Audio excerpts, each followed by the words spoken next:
Hi everyone that's joined so far. While we're waiting for a few more people to join, there's a poll. If you wouldn't mind just having a look at some of the questions while we're waiting and letting us have any comments that you've got in the chat box on the right hand side. And also with regards to questions throughout the presentation, if you have any questions, pop them in the chat box and we will go through all the questions and answers at the end of the session.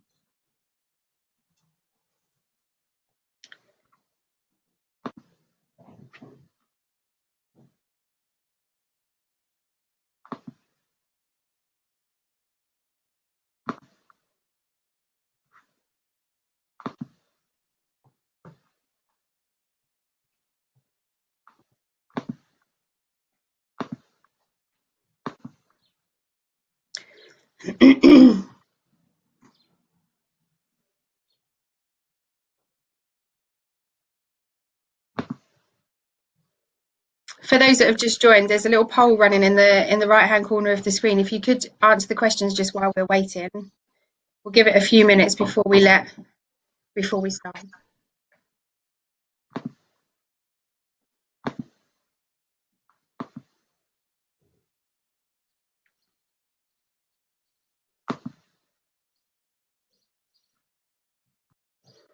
And for those that have just joined, there is a chat box as well. If you've got any questions throughout, then just pop the questions in there and we'll make time at the end.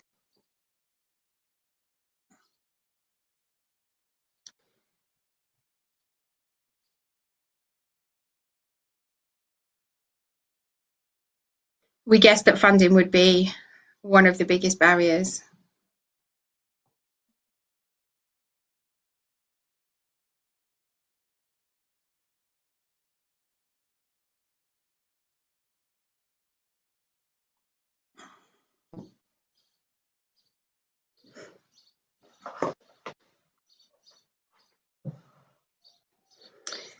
Right, shall we? We'll start now. I'll leave that poll running in case anyone else joins and wants to add anything for the time. So we are going to go through today some of the assistive technology that we've got to help somebody with dementia to be independent or stay independent. So I'm going to hand over to Charlotte for the first slide. Hi everyone. So we wanted to kind of have a little chat initially just to kind of look and see how dementia can affect everyone's or people's daily lives, not just the people with dementia but also carers, because it has such a big impact in terms of how carers need to support individuals with dementia. So people living with dementia can become disoriented really easily, and sort of daytime nighttime can get confused. Their normal daytime rhythms and nighttime rhythms can become really disoriented quite quickly, which can lead to a lot of confusion. Forgetting about time scheduling in terms of events, activities, things that they have planned, things that are coming in the future. The whole concept of waiting for those things to happen can be really difficult and a real challenge. Members of family and friends, so people that you've known 20, 30, 40 years, losing contact in terms of knowing who those people are and the security of knowing who those people are, that can be a real issue for people with dementia. The risk of going out alone, the risk of going out unattended and having an accident, not being able to kind of find your way back home, not being able to take care of yourself if those things happen. Problems with working memory and the concept of time, that's always a really difficult one. And actually kind of knowing what's now, what's next, what's upcoming. It can impact on things like mental health. So a lot of people with dementia can have depression and anxiety, which obviously leads to a lower quality of life. And so things like being more withdrawn, avoiding social situations, avoiding contact with people, just because there is initially an awareness of difficulty and then those kind of challenges, which really impact again on mental health, but also on carers, because they then have to kind of take on the role of managing that person's time and managing that person's capacity to kind of maintain their mental health and their good mental health. And the other one is the practical stuff, so life skills, you know, weekly food shopping, cooking, traveling alone, getting around town, going to see people, paying bills on time, and just maintaining those kind of life skills that are vital life skills that really kind of determine how an individual continues to live independently and how they manage themselves independently. And obviously, you know, Sarah and I, we don't claim to be experts on dementia at all. You know, we know that there are so many people who know so much more. But the little that we do know, there are a huge amount of challenges and a huge amount of kind of mountains to climb for people with dementia, but also for people who care for and support people with dementia. And so this webinar really wants to focus on kind of the challenges, but also some of the solutions to those challenges, because we can't obviously get, you know, we can't find a cure for dementia, but we can put solutions in place that sometimes help kind of mitigate some of those bigger challenges, which really will make a difference and can make a difference to people's lives. Okay, for those that have joined, if you can complete the poll on the right hand side, it's really interesting for us to find out the barriers. I'm going to talk a little bit about the quarter-hour principle now, which is something that Abilia have been developing and using for the last 20 years in Sweden and Norway, and it's how we make time visible. All of our products have the same concept running all the way through them. All of our products have a time pillar, which shows time in coloured lights running down, and at every 15 minutes one of the lights goes out. We're often asked, how do people learn what the 15 minutes mean and how the lights mean, which is really not a kind of consideration for the user. All they need to be able to see is that time is passing, and they can use more or less, which is a concept that most people can understand, to work out how close they are to an activity finishing or how close they are to the next activity starting. So it's really important for people that are struggling with the concept of time to be able to see time, and this is one of the most important principles that runs through all of our products. So we have various different solutions. I'm going to pass over to Charlotte to talk about the Lowtech, and then I'll talk about the Hightech. So our first solution on the left-hand side of the screen is our Memo Day Planner, which is, I mean, we've heard it called a fancy version of a whiteboard, which it essentially is true. It's got dots down the side that represent daytime, dots on the other side that represent nighttime. It's adjustable in terms of you can have the numbers there, you can have the digits there if you want them. You can use it to personalize someone's day, so you can use magnets that show kind of pictorial, so you can have things like pets or, you know, kind of communication images. If someone's language skills and reading skills aren't as strong as they used to be, it's really kind of low maintenance in terms of you literally just kind of update it with each day's schedule. And it counts down time in that way that Sarah explained, so that the time is represented, and so it's not about kind of recognizing time as in, you know, it's 10 to 9 or it's quarter to 10. It's just, this is where we are in the day, this is what's coming next, and this who might visit next, this is who might come, you know, later on today, this is what time I need to drink a glass of water, this is what time I need to cook my supper. As I say, I mean, it can be completely personalised, so it's very interesting to kind of see how it can be kind of tailored to each individual. We use it at home with my teenager and my 9-year-old, but it kind of works for a huge array of kind of people with different issues and conditions. And it kind of keeps people on track in terms of what they need to be doing, what's going to come next, and gives them that concept of a visible timeline for each day. On the right hand side of the screen, we've got the memo timer, and these come in 4 different time amounts. And again, it's got the time pillar on the side. You can have it vibrating, you can have it with an alarm as well if you want that. It's waterproof, it's quite shockproof, they're not easily broken.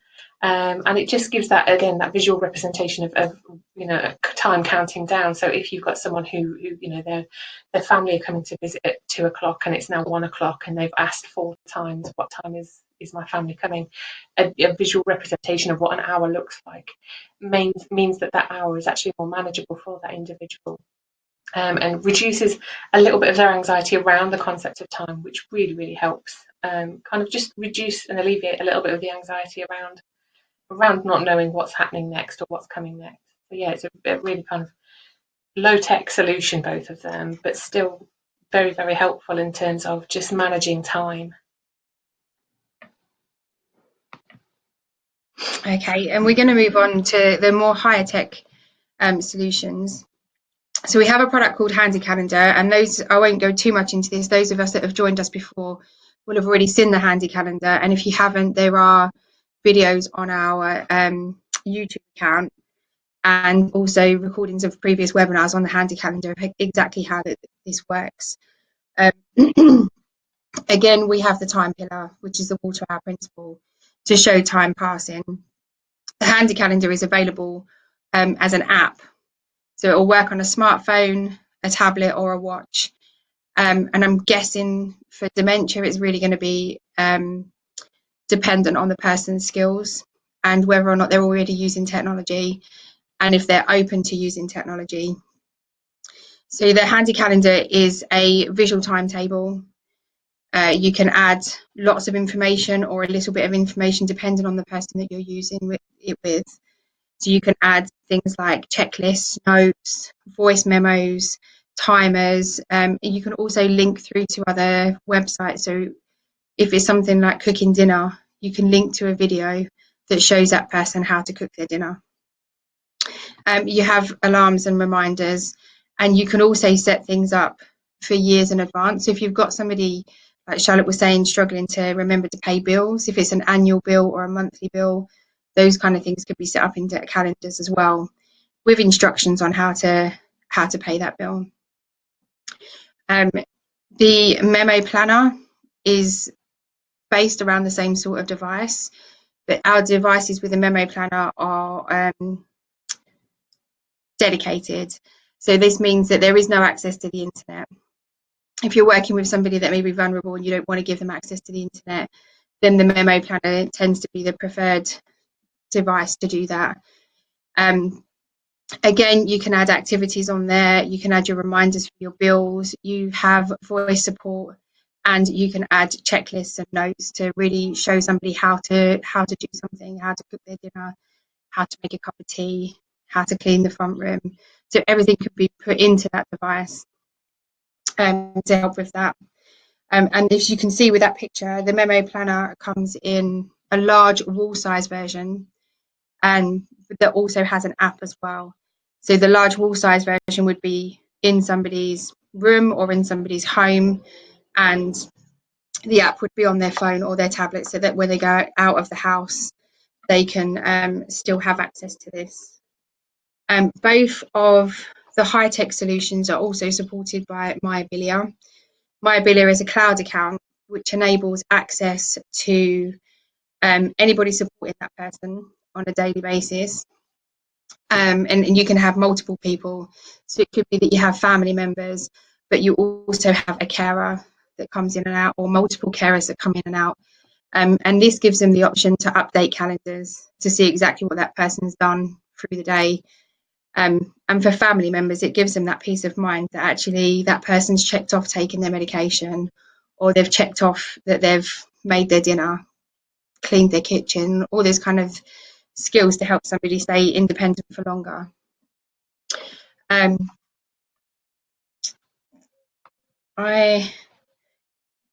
These are kind of across the board solutions that we've spoken about, and they tell you exactly which solution would be best for you. Obviously, the memo day planner and the memo timer that Charlotte spoke about are the low tech solutions, which may support somebody who's maybe a bit older and wouldn't necessarily want to be introduced to a higher tech solution.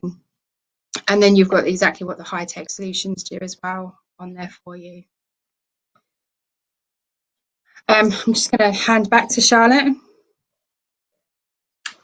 So yeah, we just wanted to quickly kind of talk about how assistive technology can support dementia, and how it can kind of improve the quality of life for people living with dementia.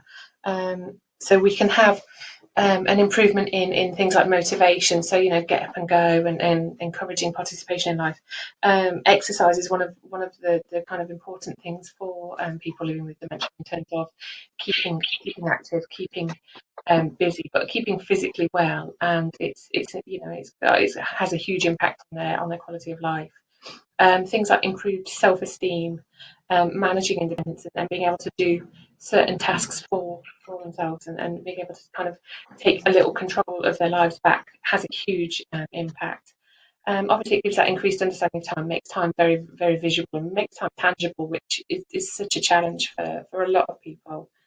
It can improve relationships for the people with dementia, but also vitally for you know, the support carers. So, you know, it reduces the need for supervision, reduces the need for kind of constant monitoring, and reduces that anxiety around kind of managing time. But it can increase support for carers in terms of how they manage each individual's time, and maybe giving themselves a break, maybe giving themselves a little bit of time off each day to actually kind of have a little independence of their own. Because obviously, as a carer for someone with dementia, it can be a huge part of caring, is that the hours are so antisocial. Because, you know, if someone with dementia wakes up at 4 a.m. and they get ready for their day, the carer then has to be up with them, has to be kind of participating in what's going on. Whereas if there's a visual representation of time, there's a visual kind of management of time, the carer then increases their capacity to kind of have a little time to themselves, have a little space, and just, you know, give themselves a little rest. Pictures obviously have a huge impact on memory for people with dementia. So things like celebrations, birthdays, bills, having a picture as well as words means that they can kind of really understand what's going on and what needs to be done. Handy Calendar is obviously available on mobile phones as well as on tablets, so you can have it kind of portable. So if, you know, if you're having a little break for a weekend, or if you're having a little respite, the support is still there, it's still visible. The remote support, so My Abilia, the online account for families and carers, means that, you know, there is so much more remote support, and it means that they can add to schedules, they can amend schedules, they can alter schedules for each individual. You know, if someone different is going to visit, if something different is going to happen to that routine, it can be input remotely, which is a huge help. And as I say, I mean, the biggest thing for me is increased support for carers, and how it can offer a little bit of support for people who, you know, work really, really hard to support people with dementia. That for me is kind of the biggest advantage for Abilia solutions. Okay. For those, I've just noticed that quite a few people have joined. I've had some emails come through saying people were struggling to get on. For those of you that have just joined, there's a poll in the right-hand corner. If you wouldn't mind just having a look at that, I'm going to close it down in a second. And then as well, we'll go to the questions at the end as well that have been put in the chat box. So I just wanted to show you some case studies and research. Although our products are fairly new to the UK, as we spoke about before, in Sweden and in Norway, they've been using these products for the last 20 years. So there are quite a few case studies from Sweden and Norway of how these have helped. And there's also a lot of research as well. Our devices are classified as medical devices. So they do have MDD certification as class 1, and we are now obviously working towards the new MDR classification, which has been delayed because of coronavirus. But to get the classification to be a medical device, then there does have to be formal research behind the products. So I just wanted to show you that the products are proven to work. And there are, like I say, the case studies and the research to back up what we're saying about these. And I won't go through this whole thing. I've kind of pulled out a few bits and pieces for you to see, because this one's quite a long research document. But just some of the feedback was that there was a feeling of more confidence about days and dates. Self-esteem was better because the gentleman in the first case study was able to follow the time better. It was easier for him to be orientated about his day. In the second case, the woman had said that she had learned to use it and appreciated it. It made her feel secure about her day, and she found it of great benefit to her. And like I say, you can go onto our website and you can look at all the different case studies and all the research that's on there to back up the products and see why they've been developed, how they've been developed, and how they've changed over the years as well to become these products. So, support. So is this me? So yeah, at Avilia we can offer you a 4-week free trial with the handy calendar. So if you wanted to have a quick look at it, see how it works, see how you can input data, see how you can kind of work through it and see if it's suitable, we're more than happy to set people up with a free demo license and have a quick look at it. There are sort of mountains of help on Avilia's website. There's manuals, there's picture manuals, including setups, and we've actually got a few how-to videos on the go. We've got all of our previous webinars as well on YouTube, which is obviously kind of beneficial if you want to look in more detail at these different solutions. We're happy to offer training with some additional training sessions that we can kind of make bespoke to you, and we're happy to do some online training sessions. We're happy to kind of have a one-to-one online conversation if needs be, because obviously with COVID we can't come to people at the moment. And we also have a help desk based in the UK down in Cambridge that's 9 to 5 Monday to Friday, and we're more than happy to take your emails, take calls, and just answer queries and suggestions. So yeah, we've got kind of different supports available. I just wanted to pick up on some of the poll questions as well. We kind of thought that funding would be top of the list for the biggest barrier for people getting support through assistive tech. And one of the things that we've kind of been working with local authorities that we're already working with is finding the cost solutions to having assistive tech. People often view it as a luxury, whereas if it's viewed as a something that can cut costs, as much as we working in the field don't like to talk about that, then obviously cost does come into it in a big way. If we looked at the slide with the Lowtech board, there was a board on there that said Brian's board underneath, and this was a gentleman that was getting ready to be moved into assisted living because they deemed that he wouldn't be able to live by himself independently. He kept missing carers, kept missing a doctor's appointments. Within a week of having the board, it was decided that he would be staying at home in his own flat. So we often have to kind of point out that to his assisted living would have been a lot more expensive than giving him the board. Brian's quality of life is greater because he's been able to stay at home. Obviously, we do need to look at the cost benefits of keeping somebody at home as well. So that's something that we kind of speak about a lot, and that we're in the process of getting some stats together to show how that would work. Another one that's come up is staff engagement. Obviously, we offer the training sessions as well. So the training sessions would be hopefully to get staff engagement. We completely understand that if you can get the staff on board and you can prove to people why the products work, then that's half the battle to getting somebody looked after with assistive tech.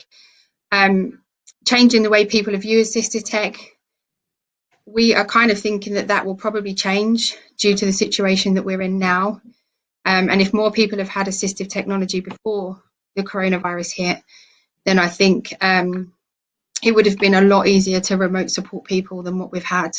So I think the change in the way that people view assistive tech will start to happen. But obviously, if you do have any ideas on who we can speak to or anything that we can do to help, then please let us know in the chat box. But I'm going to end this poll. And we're going to have a look at the chat box now and just see what questions have come through. I think you've been answering some, haven't you, Charlotte? I've answered a couple. I've got quite a few to run through. I know Ellen has asked a really good question actually. Do we have an assessment tool to support whether the tech would work with each individual user's needs? And so yeah, I know that Ursa over in Sweden has begun a little bit of work in terms of an assessment tool, and it's not obviously a condition assessment, it's a product suitability assessment, which obviously kind of depends on each individual user. It's very focused on the user rather than on the solution. We've started with learning disabilities and autism, and we do plan to work towards a dementia solution assessment as well. Laura and Nikki have both answered this actually and said assessment tool would be the OT assessment. And Laura suggested that assault speech and language therapy involvement to see if they'd be appropriate. They're both huge resources that, you know, if it depends on each individual. And, you know, if a speech and language therapist and an OT assessment says, you know, perhaps an assistive technology piece of their solution might be suitable, then yeah, absolutely come and talk to us and we can kind of work with you to assess whether this is the right solution for your individual user. Because there is no blanket yes or no, it's totally user dependent. We've had another question at the bottom. Liz asked on the chat box, can family members add information remotely? So do you want to go through that one, Sarah? Yeah, we touched on the myabilia for the more high-tech accounts. And this is the online account that gives anyone access. As long as the user allows them to have access, they can have access to the user's calendar, they can add things, change things, and like I said before, they can check to make sure that things like medication, shopping, dinners, the things that are really important have been checked off. So it really gives a great kind of remote solution, and you can access that on any device. You can access that on your phone, you can access that on your computer, you can access that as a web app on any device. So at any time you can check and see what that person's should be doing and has done. Okay, so Liz has asked, have we got product brochures that we can send out so that Liz and other people can give to patients? We do have those, so we're more than happy to publish those and send them over to you after the webinar. Tracy's asked, is it being recorded and can we send a copy? So absolutely, we're recording each webinar as we do them. So yeah, we're more than happy to send one over to you, Tracy, as soon as this is done. We do have the files available as well, don't we? You should be able to download the files. Of course. I have to share them, yes. Yeah, if we can go on and share all of those, and then you can download them at the end as a digital copy. But if you would like a hard copy, then we can post them out. That's not a problem at all. Absolutely. Debbie's asked about head injury. Hi, Debbie. It's been a while since we spoke. Yeah, we obviously, this one was kind of dementia focused, but we do have people using with brain injury as well. So again, the type of product would depend on the needs of the user, whether that would be the kind of low-tech solutions or we'd look at a high-tech solution. Just to touch back on what Charlotte was talking about, the OT assessment tool, also over in Sweden's developing that. So it'll be something that you can click on online and go through. But also has a background as an OT. That's what her training is in. So she's kind of well placed within the organisation to do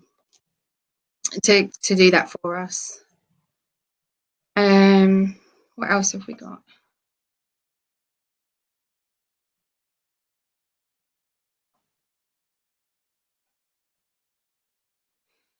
Yeah, the tech, well, hopefully there will be more tech available in care homes. It's certainly, like we've spoken about before, it's certainly something that they have in care homes in Sweden and Norway. They're slightly better placed for it than us because all of the equipment that we've spoken about today is available on prescription. So if you have any kind of cognitive impairment, then you would automatically be entitled to all of our products, which obviously helps with why it's been so successful in Sweden and Norway. And as we know from the poll, funding is quite a big problem here in the UK. But yeah, remote support is kind of what we're trying to head towards. Definitely. Going back to the brochures, they are also available on the Abilia website, which is www.abilia.uk. So you can download them from there if you can't get them off the chat box for any reason. And I think that's all. I think that's all of the questions we've covered today.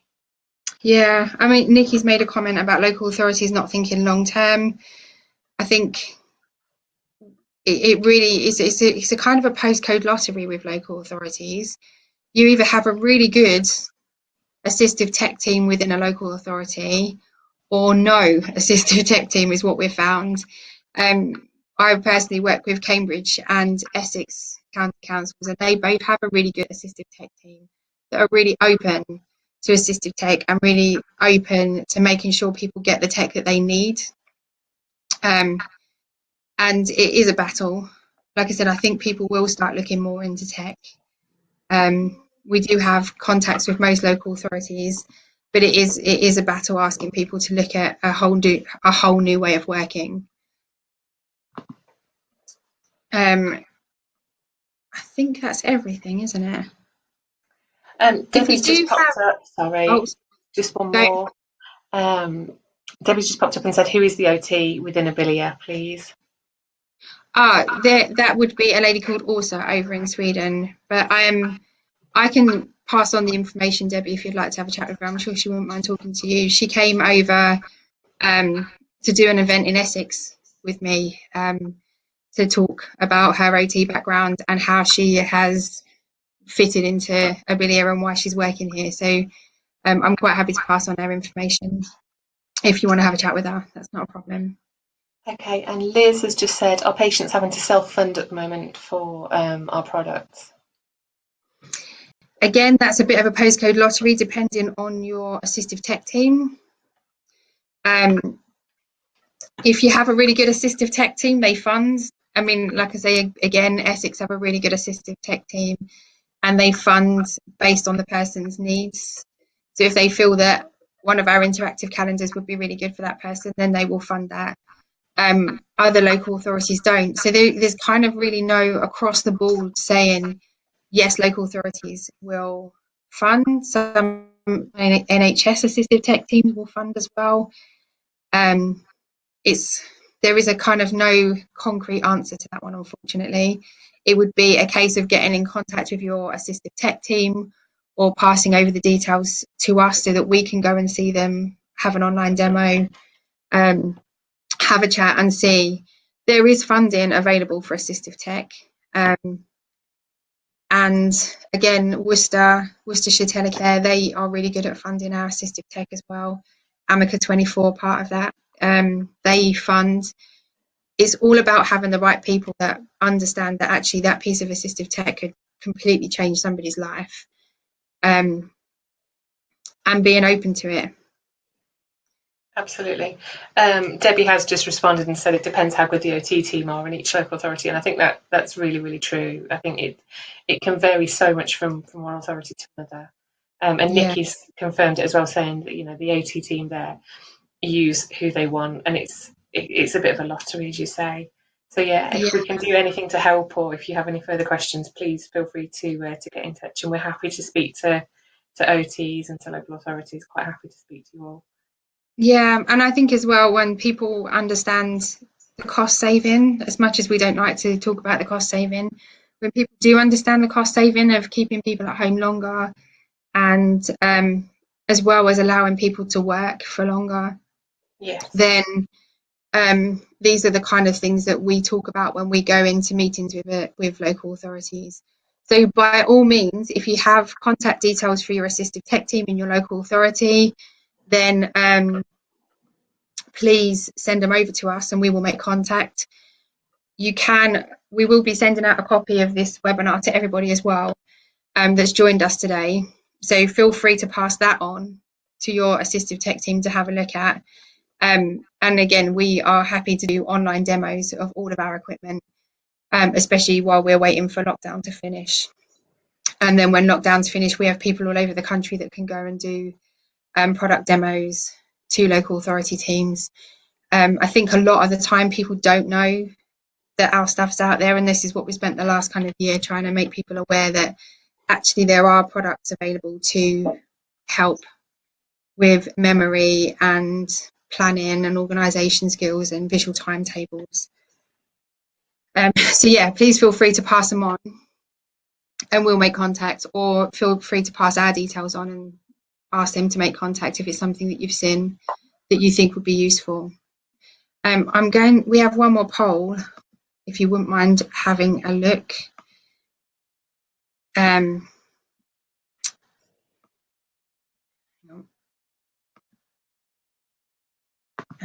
publish. There's another poll in the corner. We're kind of trying to ascertain whether people are open to online demos or people from our webinars are looking more to after lockdown demos. So yeah, if you could let us know. If you do have any more questions, you have both mine and Charlotte's contact details on the end slide here, and you would have had emails from us as well. You can still add questions into the chat box. That'll be available for us to download later on this afternoon or tomorrow, and we'll email people individually as well to make sure that we've answered everything. But yeah, please feel free to contact us if you need any further information. Okay, we've gone over by about 7 minutes now. I'm conscious that people are having to people are having to leave because they've got other things going on. But thank you everyone so much for joining us today. We're really grateful for your time. And yeah, if you've got any problems or any questions, please feel free to drop us a line. Thank you. Thank you for joining us.